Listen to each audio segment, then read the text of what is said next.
प्रशांत किशोर और जनसुराज का मानना है कि हम प्रत्येक वर्ष आप हर पंचायत में, हर ब्लॉक में एक वर्ल्ड क्लास स्तर का स्कूल खोलेंगे और 20,000 करोड़ अगर 5 वर्षों का जमा हुआ तो 1,000 करोड़ का जो है एक बहुत बड़ा बुनियादी शिक्षा का होकर के अति पिछड़ों के ही नेतृत्व में सरकार बनानी होगी, तब जा करके अति पिछड़ों का। तो फिर बिहार को मौका शायद ऐसा मिलेगा कि नहीं मिलेगा, मुझे शक है।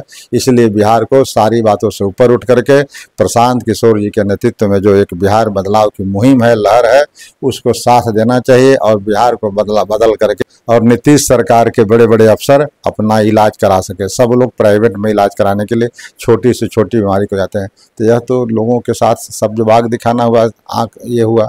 तो अब ऐसे स्थिति में इन लोगों से सरकार जितनी जल्दी खत्म हो और नया जो व्यवस्था प्रशांत जी ने जो।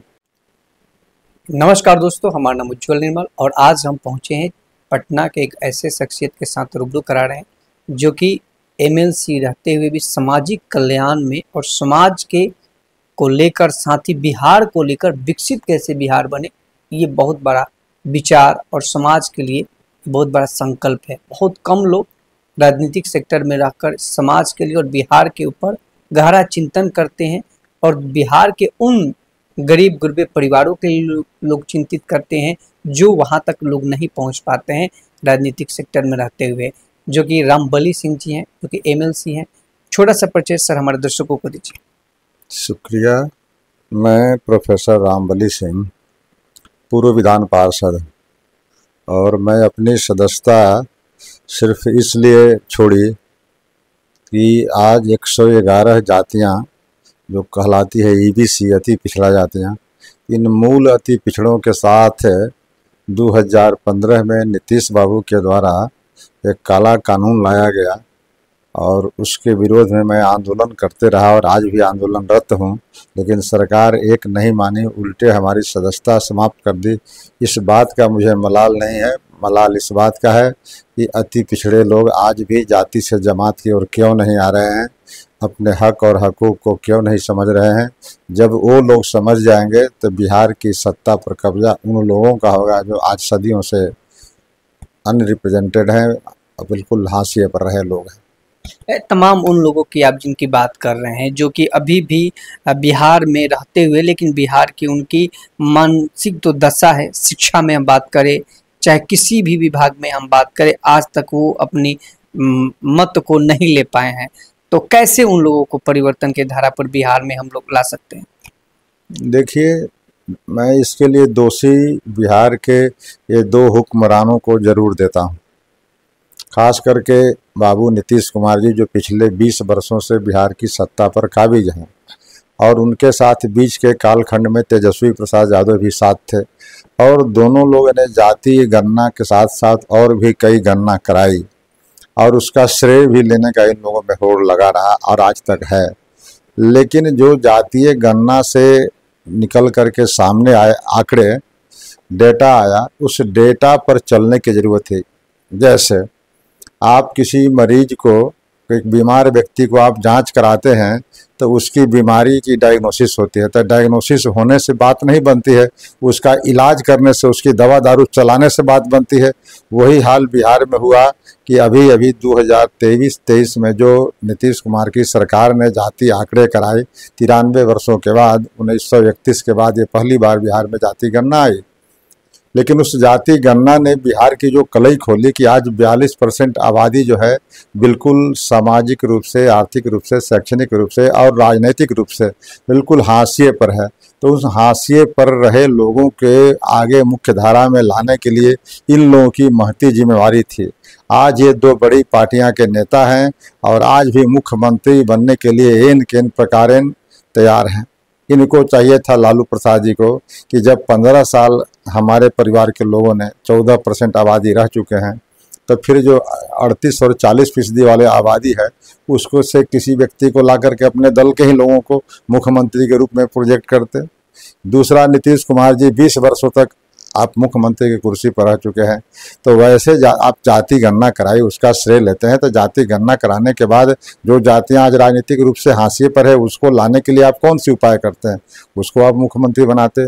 लेकिन तथाकथित जननायक कर्पूरी ठाकुर के दोनों चेहरों ने वो जो हाशिए पर रहे लोग हैं, उपेक्षित अत्यंत पिछड़ा वर्ग, उसको और भी हाशिए पर ढकेलने का काम कर रहे हैं। इसीलिए हम लोग इस तरह का आंदोलन चलाते हैं और उसी में मेरा सबसे पहली प्राथमिकता होती है कि हाशिए पर रहे लोगों को मुख्य धारा में लाया जाए, तभी विकसित बिहार की कल्पना की जा सकती है।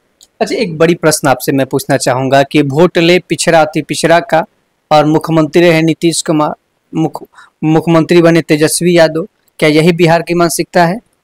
इसलिए तो मैंने कहा कि ये लोग सत्ता में इन किन प्रकार आना चाहते हैं, लेकिन जो विकास का दौर चल रहा है, ग्लोबलाइजेशन का दौर चल रहा है, पिछले 35 वर्षों से इन लोगों के हाथ में सत्ता है। लेकिन आप बिहार की, मैं नहीं आंकड़ा दे रहा हूँ, आप नीति आयोग का, भारत सरकार, इनका सरकार यहाँ भी है, वहाँ दिल्ली में भी है, उन्हीं की सरकार की जो आंकड़े हैं वह बताते हैं कि आज भी बिहार में पलायन सब राज्यों से अधिक है। आज भी बिहार की प्रति व्यक्ति इनकम जो है, आय सबसे नीचे है। आज भी बिहार में शिक्षा और स्वास्थ्य की व्यवस्था में सबसे निचले पायदान पर है। वहाँ ह्यूमन डेवलपमेंट इंडेक्स जो है, मानव विकास सूचकांक में सबसे नीचे आज भी बिहार ही है। तो पहले भी नीचे था, आज भी नीचे है। तो आखिर नीतीश कुमार जी कौन से विकास के नकली कारक हैं जिस पर आप अपने को आगे बढ़ रहे हैं?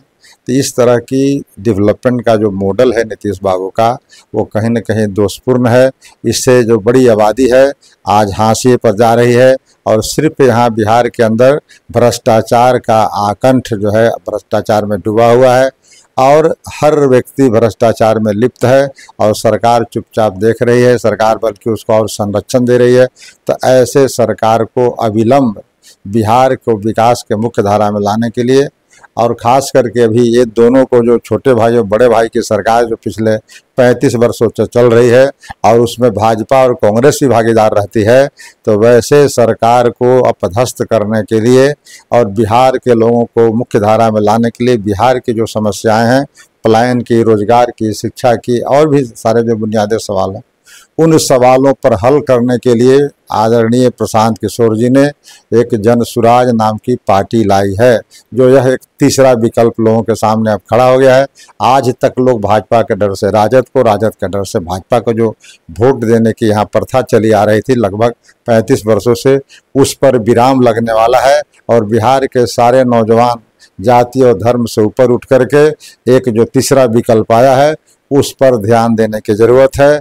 और उस पर अगर ध्यान दिया, एक बार अगर मौका मिला, तो यकीन मानिए प्रशांत कुमार उनकी व्यवस्था में अगर सरकारें बनी तो 1 महीना के अंदर बिहार बदल सकता है, ये मेरा दावा है।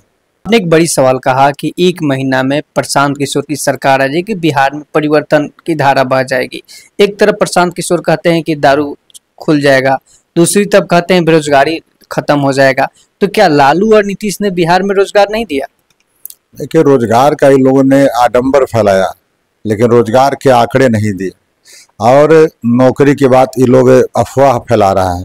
नौकरी कितने लोगों को मिल सकती है? रोजगार लोगों को मिल सकती है, लेकिन नौकरी तो आज भी मात्र 2% से भी कम लोग हैं जो बिहार में नौकरी करते हैं, चपरासी से लेकर के मुख्य सचिव तक।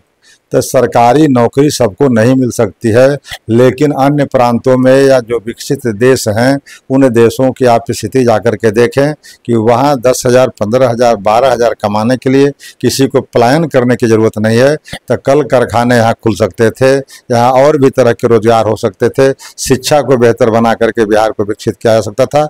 इन सारे मापदंडों पर बिहार की सरकार कुछ काम नहीं किया, इसलिए आज बिहार फिसड्डी है और इन लोगों को सत्ता में किसी तरह बने रहें, यही है। और उल्टे पलायन तो बदस्तूर जारी है ही, यहाँ भ्रष्टाचार के आकंठ बिहार डूबा हुआ है। एक एक पदाधिकारी, यहाँ के जो बड़े पदाधिकारी हैं, वो बाहर में दूसरे देशों में अपना इन्वेस्टमेंट करते हैं, मकान और ज़मीन और व्यापार कर रहे हैं। इस तरह से बिहार जो है आज भ्रष्टाचार के आकंठ में डूबा है। आपने एक बात शराब की बात की कि प्रशांत किशोर जी बार बार अपने सभाओं में कहते हैं कि मेरी अगर व्यवस्था बनी तो हम बिहार में शराबबंदी जो है उसको समाप्त कर देंगे। बिल्कुल सही कहते हैं, मेरा भी मानना है और बिहार के अधिकांश लोगों का मानना है कि तथाकथित शराबबंदी जो है, इस पर अगर नीतीश कुमार ईमानदारी से समीक्षा किए रहते तो आज बिहार उस भगवान की तरह है जो दिखता कहीं नहीं है लेकिन मिलता हर जगह है। इसका मतलब क्या हुआ कि शराब में एक डिलीवरी सिस्टम पैरेलल डेवलप कर गया, माफियागिरी इसमें डेवलप कर गया और शराब जिनको पीना था वो पी रहे हैं और बल्कि अधिक दाम पर मिल रहा है, जहरीली शराब मिल रहा है और इससे सफ़र कौन कर रहे हैं? गरीब गुरबा लोग कर रहे हैं। तो इसलिए यह तथाकथित शराबबंदी आज बिहार में है, लेकिन भाजपा की इतने प्रदेशों में शासित राज्य है, कहीं पर भाजपा ने क्यों नहीं लगाया? बगल में उत्तर प्रदेश में सरकार है, उत्तर प्रदेश में क्यों नहीं सरकार शराबबंदी की? तो इसलिए नीतीश कुमार की ये व्यक्तिगत जिद पर यहाँ शराबबंदी है। शराबबंदी बिल्कुल नहीं है, इसलिए इसको जितना जल्दी शराबबंदी खत्म हो उतना ही होगा। बल्कि इसके बदले जो 20,000 करोड़ रुपये का जो रेवेन्यू का लॉस होता है राजस्व का, उस रेवेन्यू के द्वारा ये प्रशांत किशोर और जनसुराज का मानना है कि हम प्रत्येक वर्ष आप हर पंचायत में, हर ब्लॉक में एक वर्ल्ड क्लास स्तर का स्कूल खोलेंगे और 20,000 करोड़ अगर 5 वर्षों का जमा हुआ तो 1,000 करोड़ का जो है एक बहुत बड़ा बुनियादी शिक्षा का हम अपना स्तंभ खड़ा करेंगे, बेस खड़ा करेंगे और वह बिहार, विकसित बिहार के लिए मील का पत्थर साबित होगा। अच्छा, जीतन राम मांझी ने अभी कुछ दिन पहले हाल में ही कहा नीतीश कुमार जी से कि जितने भी 1-2 लीटर पकड़ाए हुए, चाहे 1-2 गिलास जो पिए लोग हैं, उनको जेल से छुड़वा दिया जाए। ये चुनाव आ रहा है तो ये प्रोपेगेंडा क्यों अपनाया जा रहा है? जीतन राम मांझी अगंभीर व्यक्ति है, उसके टिप्पणी पर कभी ध्यान देने की जरूरत नहीं है। कभी कुछ बोलते हैं, कभी कुछ बोलते हैं और वो भी भ्रष्टाचार और परिवारवाद के आकंठ में डूबा हुआ व्यक्ति है। वैसे व्यक्तियों की बयान पर कोई चर्चा करने की मुझे जरूरत नहीं। अजय, आप कह रहे हैं कि पिछड़ा अति पिछड़ा की हम बात करें तो चिराग पासवान, पारसनाथ, ये भी लोग तो पिछड़ा अति पिछड़ा का वोट बैंक लेकर अपना सत्ता बनाया, लेकिन पिछड़ा अति पिछड़ा का विकास क्यों नहीं हो पाया? वही तो मैंने अपने आपको कहा कि अभी जो जाति आंकड़े आए, किताब जारी हुआ, उसमें अति पिछड़ों की हालत सबसे बदतर है। आज 5 वर्ग बिहार में है, सबसे बड़ा वर्ग की आबादी उसी की है और सबसे अधिक हालत खराब उसी के है।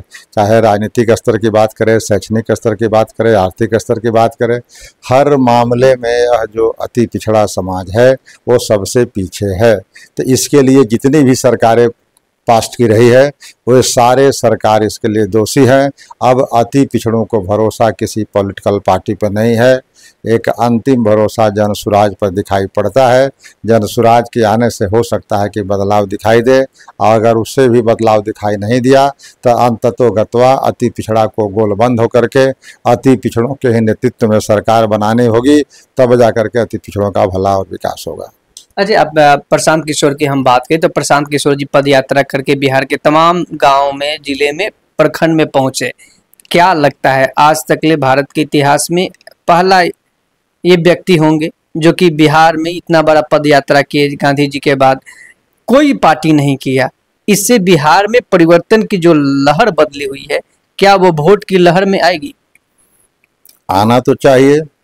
प्रशांत किशोर एक वैसे शख्सियत बिहार में पैदा लिए जो लगता है कि प्रशांत किशोर जी इसी बिहार के मिट्टी में शाहाबाद में पैदा लिए थे और उस मिट्टी के कर्ज ने उनको पुकारा और उसके पुकार पर वो बिहार में आए और बिहार को बदलने के लिए, जैसा कि बिहार के बारे में धारणा बनी हुई है कि बिहार में बदलाव संभव नहीं है, बिहार नहीं बदलेगा, उस धारणा को चुनौती देते हुए बिहार में यह प्रण किया है कि बिहार को हम बदल के रहेंगे। उस बिहार को बदलने के लिए, उस संकल्प बदलाव यात्रा को पूर्ण करने के लिए अपने अभियान को, अपने सब कुछ दांव पर लगा दिया, अपनी जवानी दांव पर लगा दिया, अपने संसाधन लगा दिया, अपनी मेहनत लगा दिया, अपनी ज्ञान लगा दिया। इसके बावजूद भी अगर बिहार के नौजवान या बिहार के समझदार लोग, हर जाति धर्म के लोग इस बात को नहीं समझेंगे तो फिर बिहार को मौका शायद ऐसा मिलेगा कि नहीं मिलेगा, मुझे शक है। इसलिए बिहार को सारी बातों से ऊपर उठ करके प्रशांत किशोर जी के नेतृत्व में जो एक बिहार बदलाव की मुहिम है, लहर है, उसको साथ देना चाहिए और बिहार को बदल करके एक बार नया विकसित बिहार की कल्पना को साकार करना चाहिए। अच्छा, आपसे मैं अहम सवाल पूछना चाहूँगा कि तमाम यहाँ के बिहार के राजनीतिक की खेमे की हम बात करें तो बार बार 225 के एनडीए की बात कर रहे हैं, तेजस्वी यादव को मुख्यमंत्री का चेहरा बता रहे हैं। ये दो ही लोग बिहार के ऊपर राज करने की बात कर रहे हैं। और लोगों की प्रशांत किशोर की अपने बात कहा कि प्रशांत किशोर आएंगे तो बिहार के परिवर्तन और रूपरेखा तैयार हो सकता है। क्या पिक्के के हाथ में सरकार मिलेगा तो व्यवस्था बिल्कुल बदल पाएगा? देखिए, ये जुमला से सरकार अब नहीं चलने वाले, बहुत हो गया जुमला। नीतीश कुमार जी और तेजस्वी जी ये सिर्फ जाति का भ्रम फैला करके लोगों को सब विभाग दिखा करके सत्ता में एन केन प्रकारेण बने रहना चाहते हैं। इससे बिहार जो है बिल्कुल खराब स्थिति में है। वैसा मोड़ पर आज खड़ा है जहां यहाँ से बड़े संख्या में बिहारों का पलायन हो रहा है दूसरे राज्यों में। आज आप बिहार की हालत देख लीजिए कि नीतीश कुमार जी के 20 वर्षों के शासन के बावजूद यहाँ एक से एक हजारों नहीं, करोड़ों नहीं, अरबों रुपये स्वास्थ्य विभाग में खर्च किए जा रहे हैं, लेकिन एक हॉस्पिटल यहाँ नहीं है, सरकारी हॉस्पिटल, जहाँ पर नीतीश कुमार और नीतीश सरकार के बड़े बड़े अफसर अपना इलाज करा सके। सब लोग प्राइवेट में इलाज कराने के लिए छोटी से छोटी बीमारी को जाते हैं। तो यह तो लोगों के साथ सब विभाग दिखाना हुआ, आँख ये हुआ।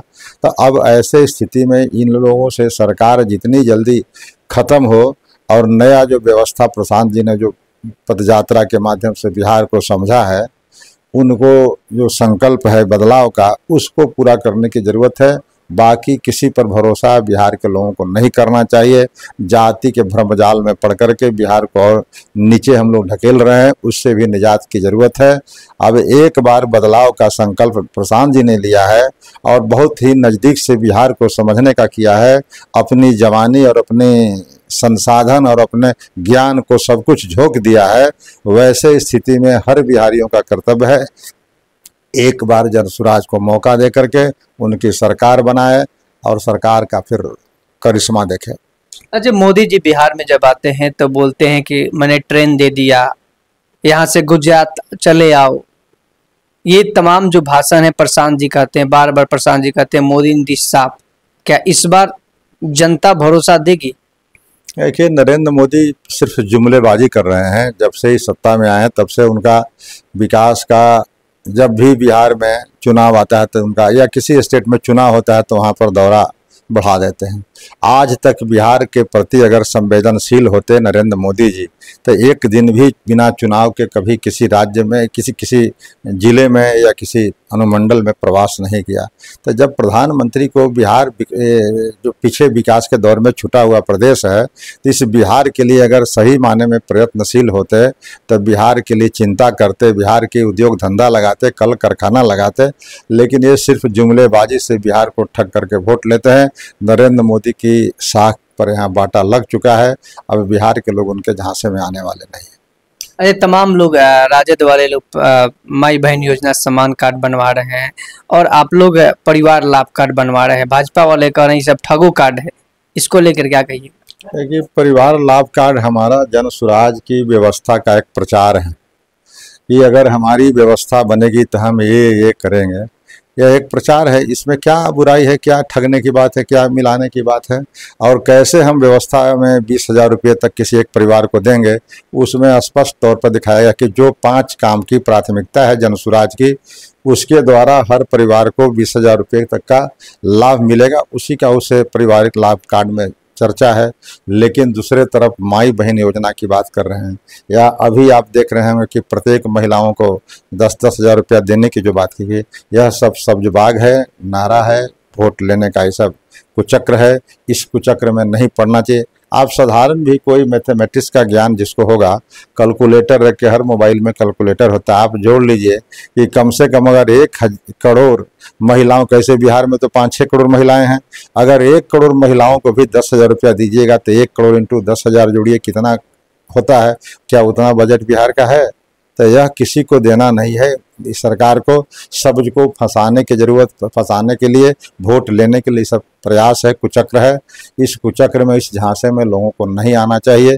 लेकिन प्रशांत किशोर जी ने तो कहा है कि मेरी व्यवस्था बनेगी तो ये सब बातें करेंगे, तो यह इसमें क्या फंसाने की बात है भाई? लेकिन जो ये लोग कर रहे हैं माई बहन योजना से लेकर के महिलाओं को ये करने का, ये सब फंसाने की बात है। तो उल्टे ही लोग प्रचार कर रहे हैं।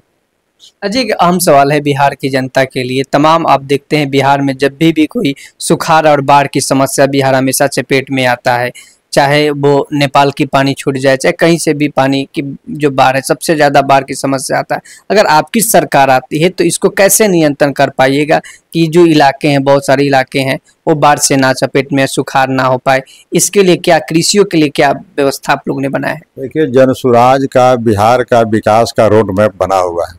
इसकी कई बार चर्चा कर चुके हैं प्रशांत जी भी, और वो आपके इस चैनल के माध्यम से बात करेंगे तो बहुत लंबा हो जाएगा। वो हमारा मैनिफेस्टो जो जारी होगा उसमें पूरे बिहार के लोगों को दिखाई पड़ जाएगा कि हमारी प्राथमिकता क्या है, हमारा ब्लूप्रिंट क्या है, हमारा रोड मैप क्या है विकास का। उससे बिहार के एक एक व्यक्ति को जान लेंगे। इसमें कहीं पर छिपाने की जरूरत नहीं। तमाम 243 सीटों पे क्या चुनाव लड़ेंगे कि या पार्टी के साथ गठबंधन करेंगे?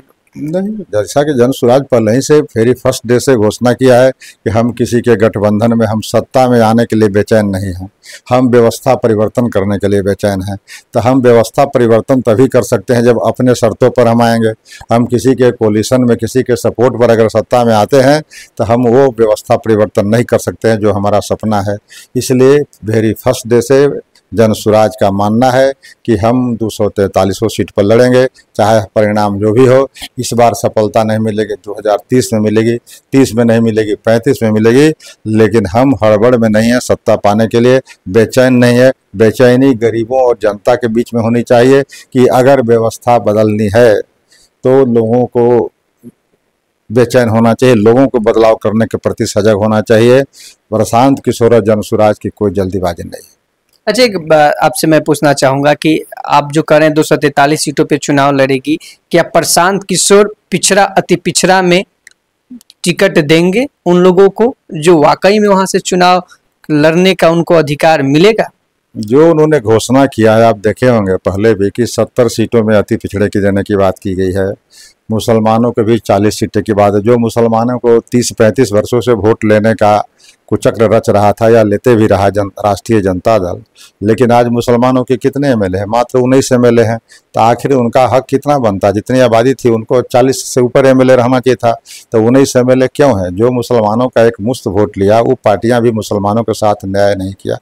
आप दूसरा उदाहरण देख लीजिए कि राष्ट्रीय जनता दल अपने विधानसभा में प्रतिपक्ष के नेता हैं तेजस्वी प्रसाद यादव, दूसरा सदन है वहाँ उनकी मां है प्रतिपक्ष के नेता, वहाँ अब्दुल बारी सिद्दीकी ऐसे व्यक्ति को रहते हुए आप उसको क्यों नहीं बनाते हैं जिसका एक मुश्त 17-18% वोट लेते आप आ रहे हैं? इसलिए मुसलमानों को अब समझने की ज़रूरत है कि आप राष्ट्रीय जनता दल में भाजपा के डर से वोट देते आ रहे हैं, आपके साथ न्याय नहीं हो रहा है, विकास नहीं हो रहा है। तो इस चीज़ को से उभरिए, निकलिए और जनसुराज को अपनाइए। जनसुराज किसी को भय दिखा करके वोट की बात नहीं कर रही है। जनसुराज व्यवस्था परिवर्तन की बात कर रही है, उसमें सबका भला होगा, सब वर्गों को टिकट मिलेगा और सब वर्ग में अच्छे अच्छे लोग हैं। उन अच्छे लोगों को जमा करने की ज़रूरत है जनसुराज को, या कर रहा है या करेंगे।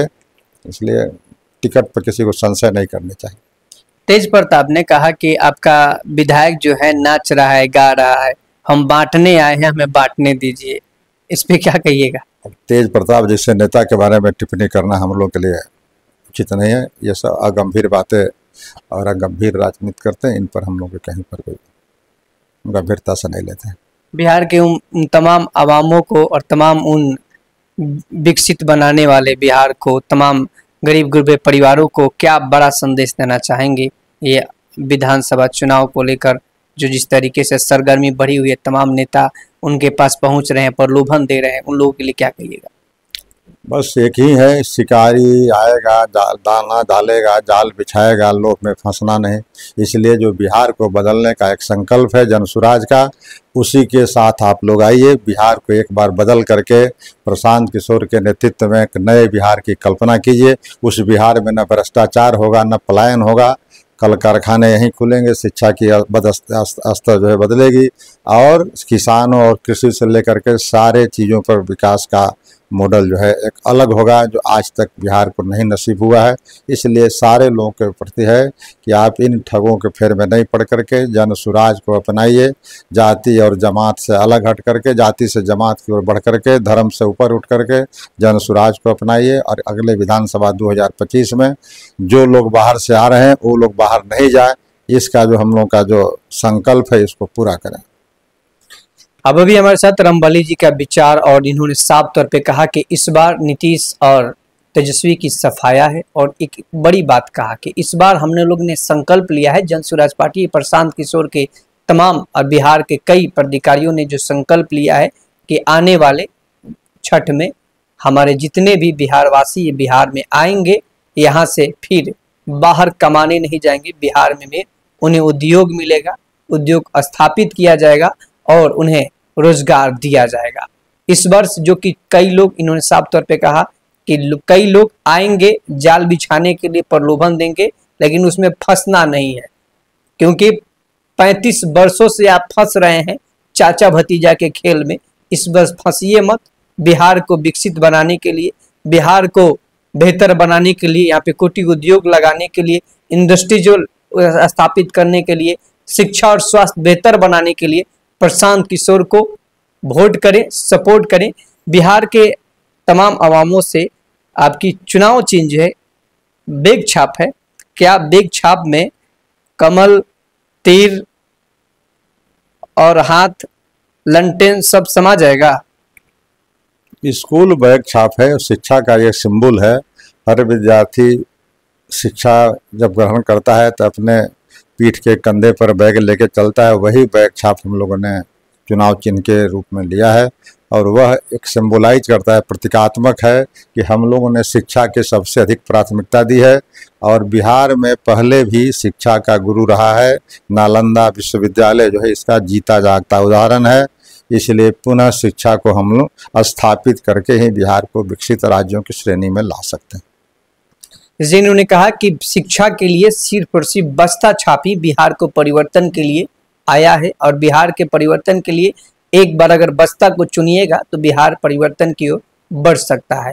तो चुनावी मौसम है, इसमें कई लोग आएंगे अपना अपना विचारधाराओं को लेकर, और आपके विधानसभा में कौन मुख्यमंत्री का चेहरा होगा इस पे भी विचार करना है, और आपके विधानसभा में अच्छे प्रत्याशी को वोट करें ताकि जो बिहार का मुख्यमंत्री बने, बेहतर बने, अच्छे बने, बिहार के विकास की ओर आगे बढ़े, और बिहार में इंडस्ट्री स्थापित हो और शिक्षा स्वास्थ्य बेहतर हो। भोजपुरिया वोट एक्सप्रेस में आप सभी का ये बहुत बड़ा संकल्प है बिहार बदलने के लिए और बिहार को विकसित बनाने के लिए। आइए मिलकर अच्छे को वोट करें, सपोर्ट करें, बिहार आगे बढ़े। जय हिंद, जय भारत। निर्मल के साथ स्वस्थ रहिए, सुरक्षित रहिए।